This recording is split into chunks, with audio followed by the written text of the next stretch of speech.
Ancient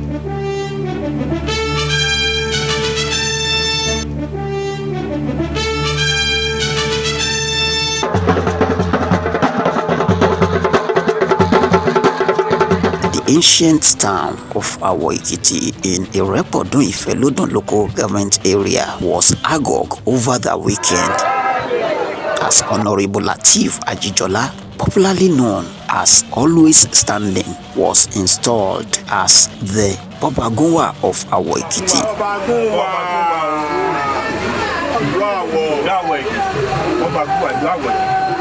Ajijola,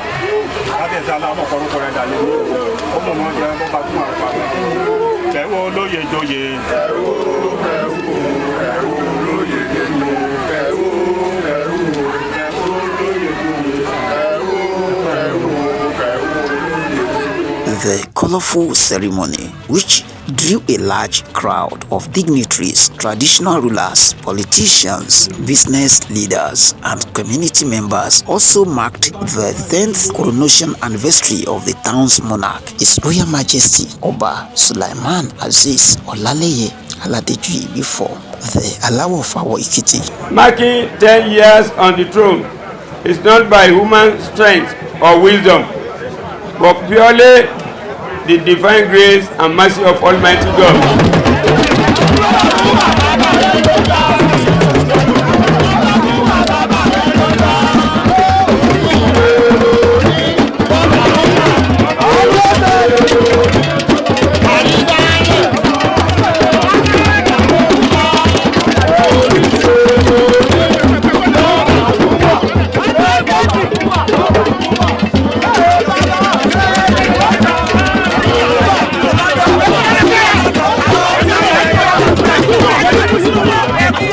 Today's celebration is not just about my reign, it is about our collective journey, a journey of faith, unity, resilience, and progress as a people bound by destiny.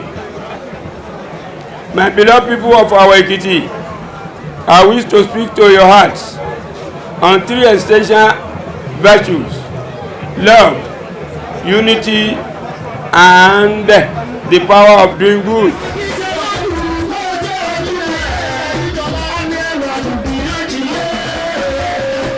Indigenes from across the country and beyond trooped into the town to witness the double celebration,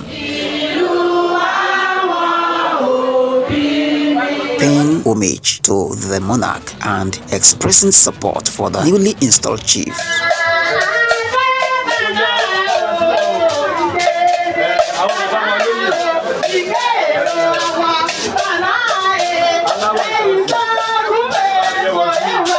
Various groups, including high chiefs, market women, youths, associations, and cultural troops, were in attendance, adding glamour and tradition to the occasion.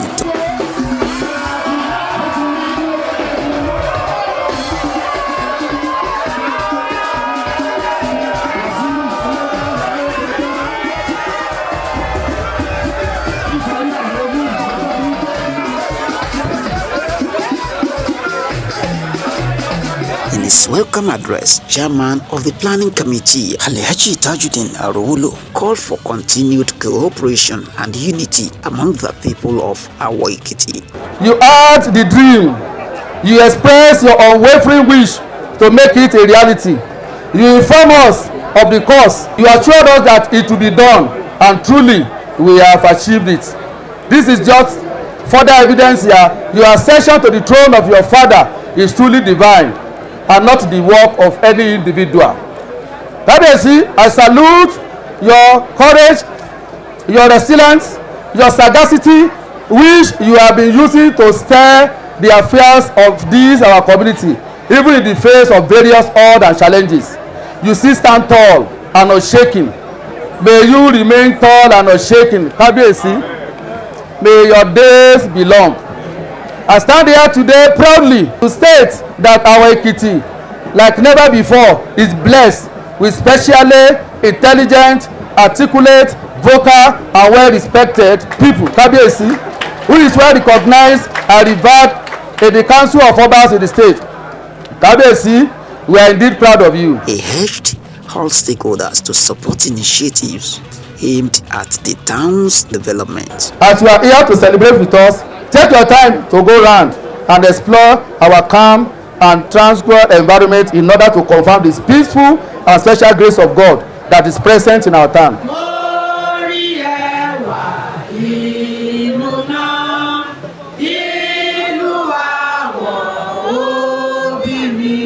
Chairman of the occasion, Honorable Tope Kolawole TKO, stressed the importance of peace and mutual respect within the community. If 10 years is so good like this, then the best is yet to come. He advised residents to prioritize the collective interests of our Ekiti above individual ambitions. We are all one in our war, and we all know the ruling houses in our war. Noting that progress can only be achieved through unity.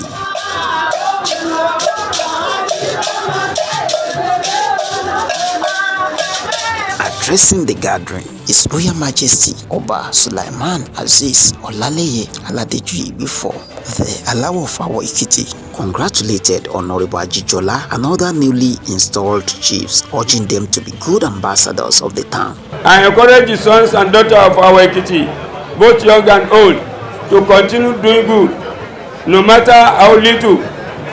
When you help your neighbor, speak kindly or act with integrity, you are not just touching a line.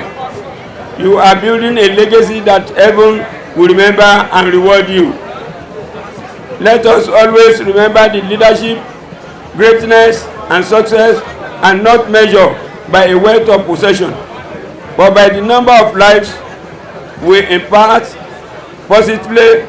Truly, a good name is better than gold or silver. The monarch reminded them that their titles come with responsibilities and expectations of service to the community. Oliver asked for more. In his remarks, Honorable Lateef Ajijola expressed deep appreciation for the honor bestowed upon him. He pledged to continue supporting the town's growth. Well, I feel good. I feel it's a recognition that we spin one to doing better things in future. It is a recognition, and I thank God and I thank the Kabisi Alawo of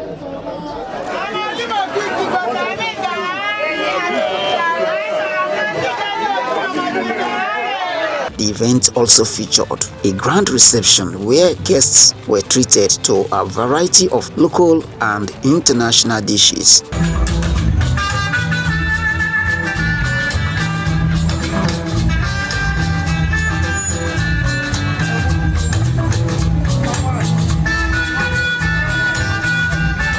Musical entertainment was provided by Honorable Dayo Maxima, who thrilled attendees with a vibrant performance.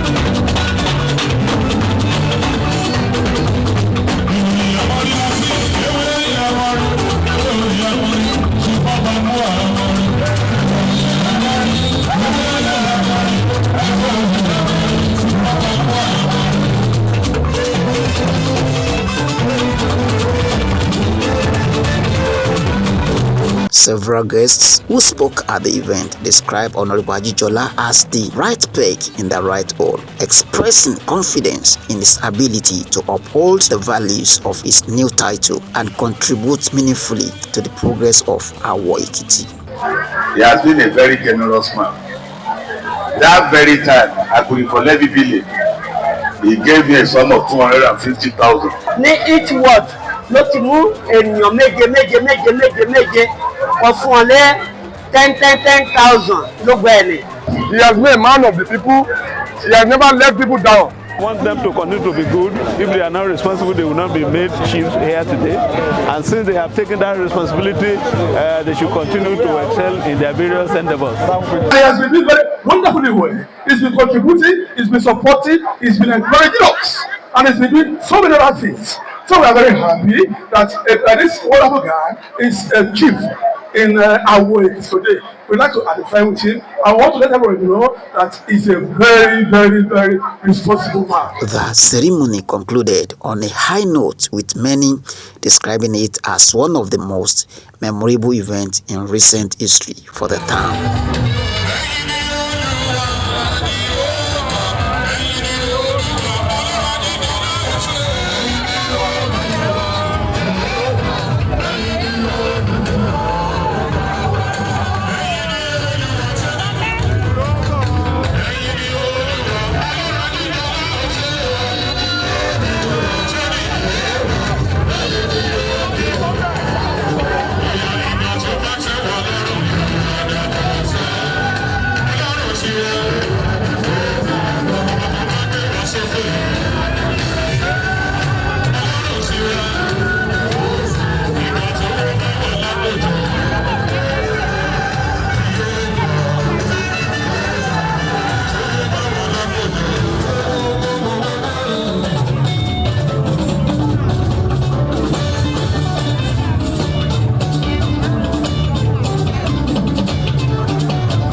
Should